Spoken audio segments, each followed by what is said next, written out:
Mesdames, Messieurs, nous franchissons aujourd'hui une nouvelle frontière.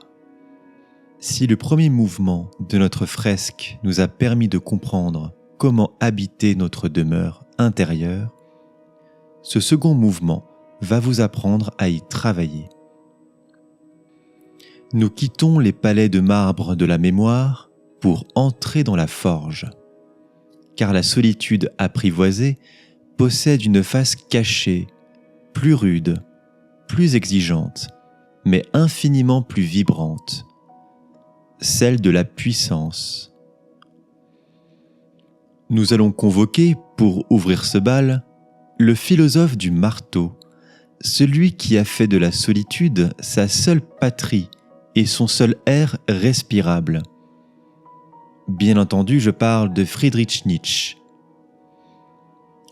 Pour Nietzsche, la solitude n'est pas un luxe de dilettante, c'est une hygiène de l'âme aristocratique. C'est le prix à payer pour ne pas être infecté par ce qu'il appelle les mouches du marché, cette agitation médiocre, ces opinions prêtes à penser, ce ressentiment qui caractérise la foule. Nietzsche définit la solitude comme une forme de propreté. Dans Ainsi parlait Zarathustra, il nous exhorte « Fuis, mon ami, dans ta solitude. Je te vois harcelé par des mouches venimeuses. Fuis là où souffle un air rude et fort. » Pour lui, vivre parmi les hommes, c'est risquer la dilution. C'est risquer d'absorber, par osmose, la fatigue et la bassesse des autres. La solitude apprivoisée est donc un filtre. C'est le moment où l'individu se lave de l'influence sociale. Nietzsche nous parle de la grande solitude, celle qui est si vaste qu'elle nous rend étrangers aux préoccupations du jour. Dans cet état de retrait, l'individu n'est pas vide, il est plein de sa propre volonté. Il devient une île, non par peur des autres, mais pour préserver la source de sa propre création. C'est l'autarcie spirituelle, la capacité de se suffire à soi-même pour pouvoir, plus tard, offrir au monde quelque chose de réellement neuf. Mais la solitude nietzschéenne est aussi le feu de l'épreuve la plus cruelle et la plus noble, l'éternel retour. Imaginez que vous soyez seul au sommet d'une montagne, face à l'immensité du ciel étoilé. Un démon se glisse à vos côtés et vous murmure « Cette vie, telle que tu la vis, tu devras la revivre une infinité de fois, sans que rien n'y soit changé. » Seul celui qui a apprivoisé sa solitude peut répondre oui à cette proposition. Pourquoi ? Parce que pour aimer l'éternité de sa propre vie, il faut l'avoir habitée pleinement, sans béquille. Le solitaire souverain est celui qui a fait de sa vie une œuvre telle qu'il peut en désirer la répétition éternelle. La solitude est le laboratoire où l'on teste la solidité de son oui. C'est là que l'on transforme son destin en une volonté. Il y a une élégance farouche dans cette solitude des cimes. Elle demande de supporter le froid du silence et la rareté de l'oxygène. Nietzsche nous dit que le philosophe de l'avenir doit être un solitaire par nature. Il doit cultiver son jardin intérieur loin des regards, car toute grande œuvre demande une longue maturation dans l'obscurité du retrait.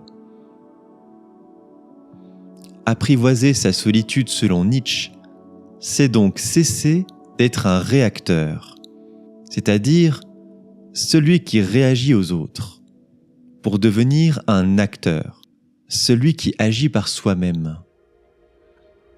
C'est passer de l'esclavage, des convenances, à la royauté de la création. Le solitaire n'est pas un homme qui manque de compagnie. C'est un homme qui est trop riche pour se contenter de n'importe laquelle. Il est sa propre fête. Il est son propre but. Nous voyons ici comment l'ontologie du retrait se mue en dynamique de la force. Mais comment cette force se traduit-elle dans nos mécanismes psychiques ? Comment l'esprit, une fois seul, parvient-il à cette concentration totale que les psychologues appellent l'extase ? Pour le comprendre, nous allons quitter les montagnes suisses pour entrer dans le laboratoire de la conscience optimale. Nous allons découvrir le secret de la performance souveraine, le flow. Si Friedrich Nietzsche nous a donné l'impulsion héroïque de la solitude, la psychologie moderne, elle, nous en donne la cartographie technique. Pour comprendre pourquoi le solitaire souverain est souvent l'individu le plus productif et le plus épanoui, il faut se pencher sur les travaux d'un homme au nom complexe, mais à la pensée lumineuse, Csikszentmihalyi. Ce chercheur a consacré sa vie à l'étude du bonheur et de la performance, aboutissant à un concept qui va changer votre regard sur vos heures de retrait, le flow ou l'expérience optimale. Le flow, c'est cet état de grâce où vous êtes si absorbé par une tâche que le reste du monde semble s'évaporer. Le temps ne s'écoule plus de la même manière. Une heure semble durer une minute, ou parfois une seconde s'étire à l'infini. Dans cet état, le moi social, ce moi qui s'inquiète du jugement des autres, qui se demande s'il est assez bien habillé ou s'il a l'air intelligent, disparaît totalement. Il n'y a plus que l'action. Et cet état demande presque invariablement une solitude apprivoisée. Pour comprendre l'élégance du flow, il faut comprendre son contraire, l'entropie psychique. Csikszentmihalyi explique que laissée à elle-même, la conscience humaine tend vers le désordre. Sans une tâche précise, nos pensées s'éparpillent, nos angoisses remontent, nous ruminons. C'est pour cela que la plupart des gens ont peur de la solitude. Ils craignent l'entropie, ils craignent ce chaos intérieur qui surgit quand le bruit du monde s'arrête.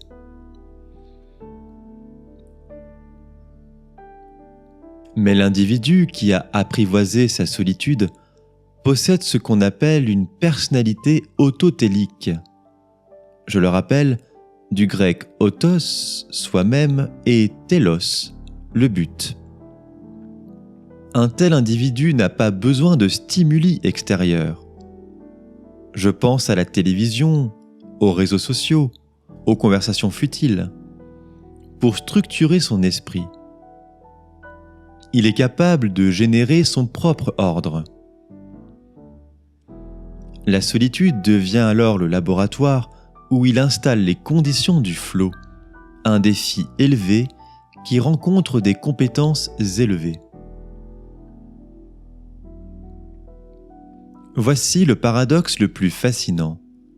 C'est au moment où l'on est le plus seul, le plus concentré sur une œuvre, que l'on se sent le plus vivant. Et pourtant, c'est là que l'on s'oublie le plus. Dans le flow, la conscience est saturée par l'objet. Que vous soyez en train de résoudre une équation mathématique, de tailler une pierre, d'écrire un poème ou même de coder un logiciel. La solitude est ce qui permet à votre énergie psychique de ne plus fuir par les fissures de la distraction. Apprivoiser sa solitude, c'est devenir le gardien de son propre flot. C'est comprendre que chaque notification, chaque interruption est un viol de cette extase cognitive.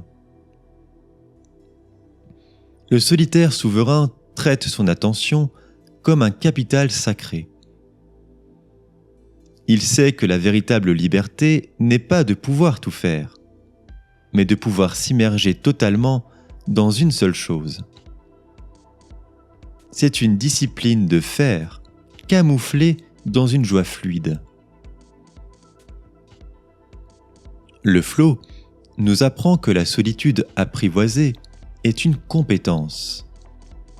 Plus vous pratiquez l'immersion solitaire, plus vous développez votre capacité à structurer votre conscience sans aide extérieure.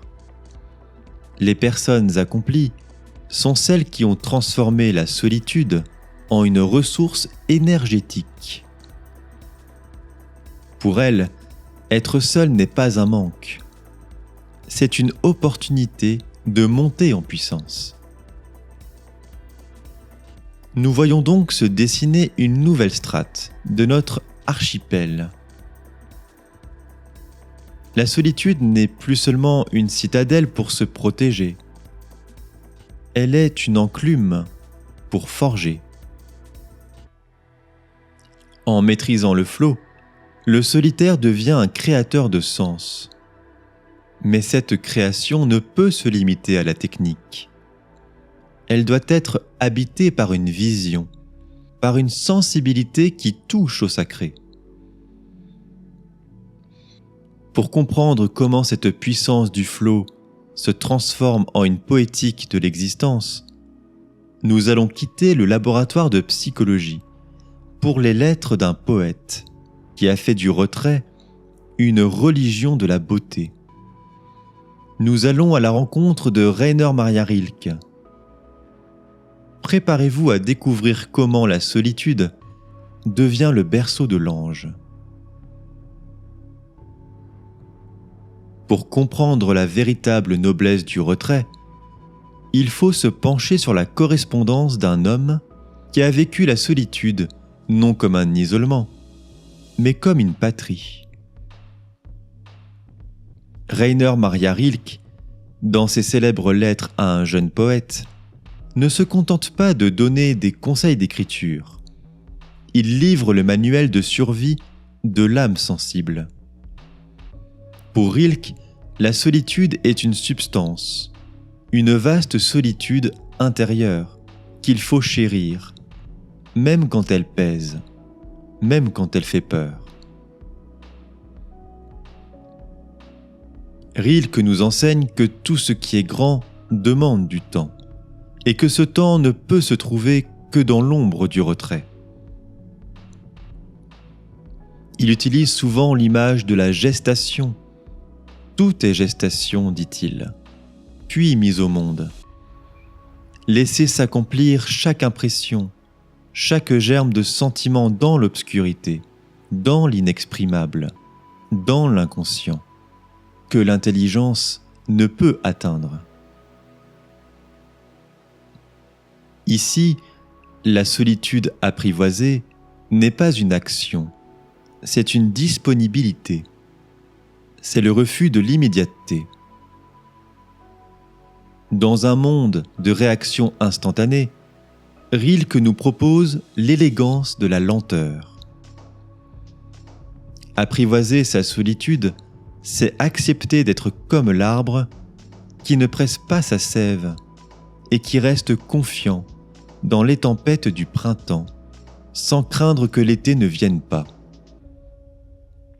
L'été vient, mais il ne vient que pour ceux qui savent attendre, dans un silence vaste et calme.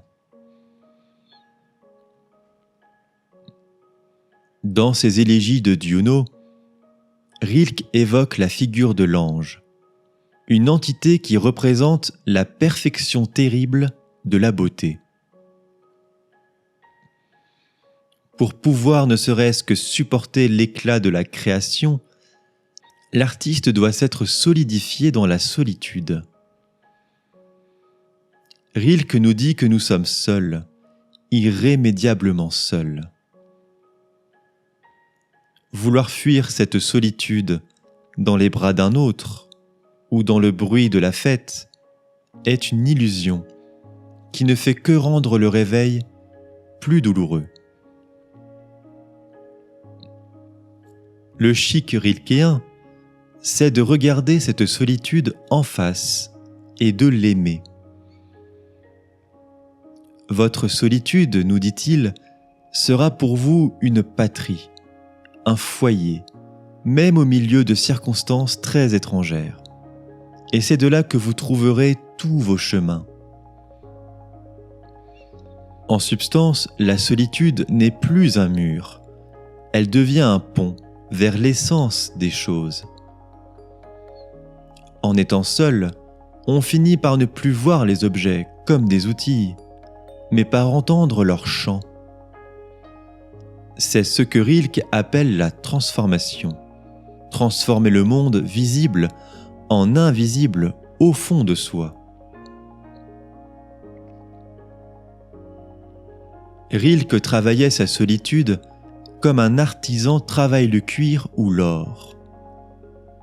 Lorsqu'il s'est retiré dans la tour de Museau pour achever ses chefs-d'œuvre, il a vécu des mois de mutisme total. Il nous montre que la création n'est pas une inspiration magique qui tombe du ciel, mais le résultat d'une accumulation de silence. Apprivoiser sa solitude, selon Rilke, c'est donc apprendre à porter son propre poids, sans demander à personne de nous alléger. C'est une éthique de la responsabilité intérieure. La solitude est le berceau où naît l'œuvre, car c'est le seul lieu où la voix de l'ange, c'est-à-dire notre vérité la plus haute, n'est pas couverte par le bavardage des hommes. Nous voyons ici la transition s'opérer. Après la force brute de Nietzsche et la fluidité technique du flot, Rilke apporte la dimension de la profondeur sacrée. La solitude n'est plus seulement une citadelle ou une enclume, elle est un sanctuaire. Mais cette quête de beauté et de vérité ne peut se détacher d'une certaine rigueur de vie, d'une économie de l'existence. Pour comprendre comment cette mystique de la solitude s'incarne dans une vie de délibération et de résistance au matérialisme, nous allons quitter les châteaux d'Espagne pour les bois du Massachusetts. Nous allons rejoindre l'homme qui a prouvé que la solitude est la seule véritable liberté politique et économique. Je parle bien sûr de Henri David Thoreau. Nous avons exploré les sommets de la métaphysique avec Nietzsche et les profondeurs de l'âme avec Rilke. Mais il est temps de redescendre sur terre. Pour que la solitude soit une véritable forge de souveraineté, elle doit se confronter à la matière. Elle doit devenir une manière de vivre, de manger, de respirer et de résister. Pour cela, il n'est pas de guide plus noble et plus radical que Henri David Thoreau. En juillet 1845, Thoreau quitte la ville de Concorde pour s'installer dans une petite cabane qu'il a construite de ses propres mains au bord de l'étang de Walden. Son livre, Walden ou la vie dans les bois, n'est pas le récit d'une fuite misanthropique. c'est un manifeste de la solitude comme instrument de précision. Thoreau prononce cette phrase qui est un véritable cri de ralliement. Je m'en allais dans les bois parce que je voulais vivre avec délibération. Vivre avec délibération, c'est refuser de subir sa vie. Thoreau a compris que la plupart des hommes vivent dans un désespoir tranquille, parce qu'ils sont enchaînés à des besoins factices, à des dettes et à des conventions sociales qui dévorent le temps. La solitude de Walden est une forge de liberté économique. En réduisant ses besoins à l'essentiel, un abri, de la nourriture simple, du temps, Thoreau découvre que le travail n'est plus une aliénation, mais une ponctuation de la pensée. La solitude apprivoisée lui permet de voir la société de l'extérieur. Il devient le spectateur lucide d'un monde qui s'agite pour rien. Apprivoiser sa solitude selon Thoreau, c'est d'abord faire le tri entre ce qui est nécessaire à la vie et ce qui est imposé par le regard des autres. C'est l'élégance du dépouillement. Contrairement à ce que l'on pourrait croire, Thoreau n'est jamais seul à Walden. Il écrit « Je n'ai jamais trouvé de compagnon qui fût aussi sociable que la solitude ». Pour lui, la solitude est un état de connexion intense avec le sauvage, cette part de la nature qui n'a pas été domestiquée par l'homme. Dans le silence de la forêt, Thoreau redécouvre ses sens. Il écoute la glace qui craque sur l'étang. Il observe la lutte des fourmis. Il suit le vol du huard. Sa solitude est une saturation sensorielle. En étant seul, il cesse d'être un citoyen américain pour redevenir un habitant de la Terre. C'est ici que la forge de la souveraineté prend tout son sens. Le solitaire souverain est celui qui n'a plus besoin du groupe pour se sentir exister, car il sent battre en lui le pouls de l'univers tout entier. N'oublions pas que Thoreau est aussi l'auteur de la désobéissance civile. Sa solitude est une arme politique, parce qu'il sait vivre seul, parce qu'il n'est pas dépendant du confort offert par l'État ou le commerce. Il peut dire non.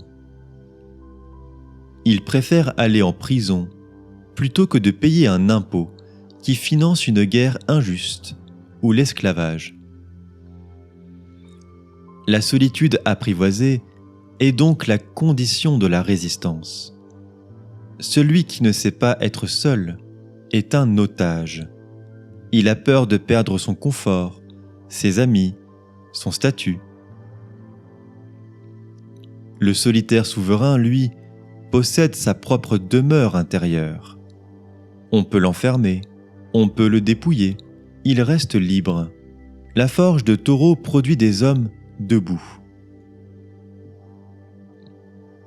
Nous avons vu que la solitude est l'espace où l'on devient une force de la nature.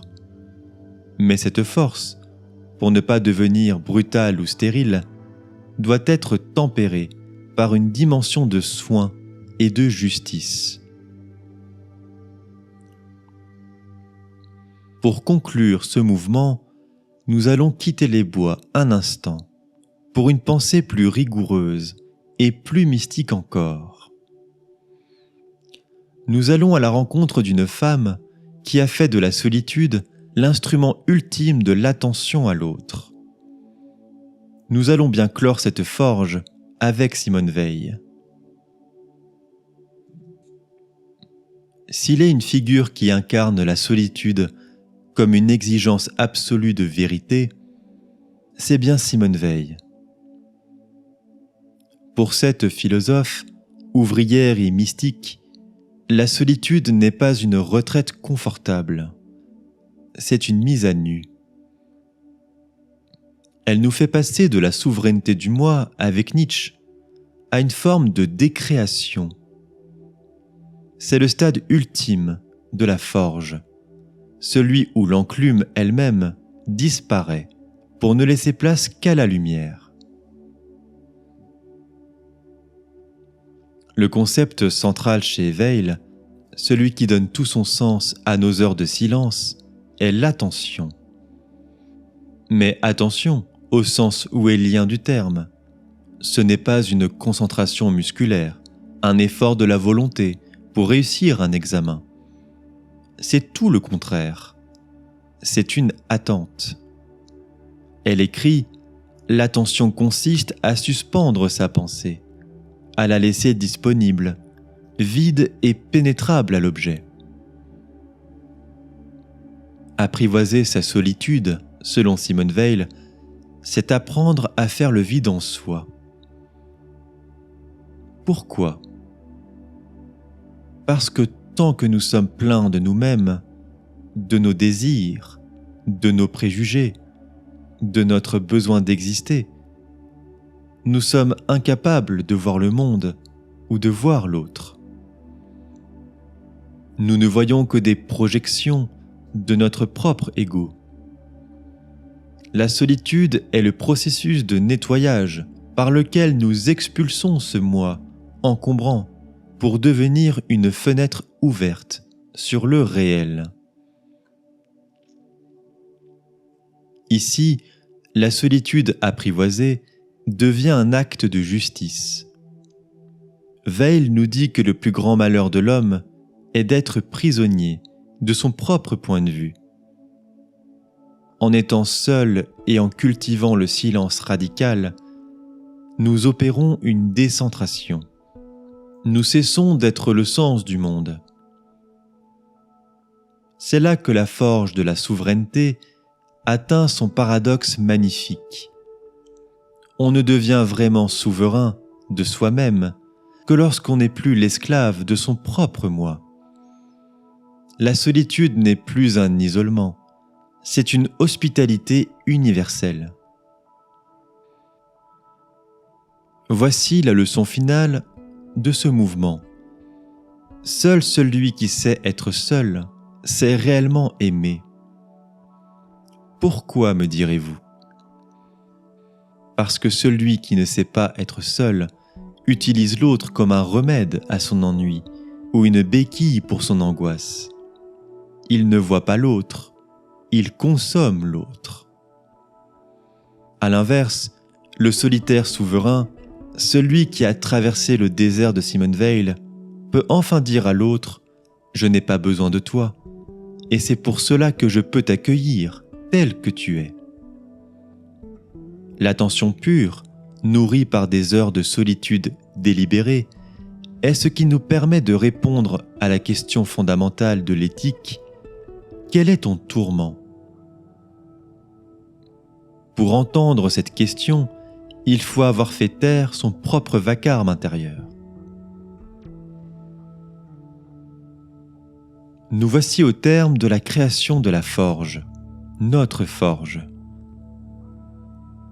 Nous avons vu, dans le précédent podcast, comment la solitude, d'abord bâtie comme une citadelle, s'est transformée à présent en une forge ardente. Nous avons gravi les cimes de la puissance avec Nietzsche. Nous avons glissé dans la fluidité du flot. Nous avons écouté l'ange de Rilke. Nous avons construit notre liberté sauvage avec Thoreau. Et nous avons fini par offrir notre silence au monde avec Simone Weil. Nous avons compris que la solitude n'est pas un état statique, c'est une dynamique. C'est le passage de la peur à la force et de la force à la grâce. Nous possédons maintenant les outils pour non seulement habiter notre vie, mais pour la sculpter. D'ici le prochain podcast, restons dans l'attention, Gardons notre forge allumée et ne jamais oublier, notre solitude est notre plus grand don.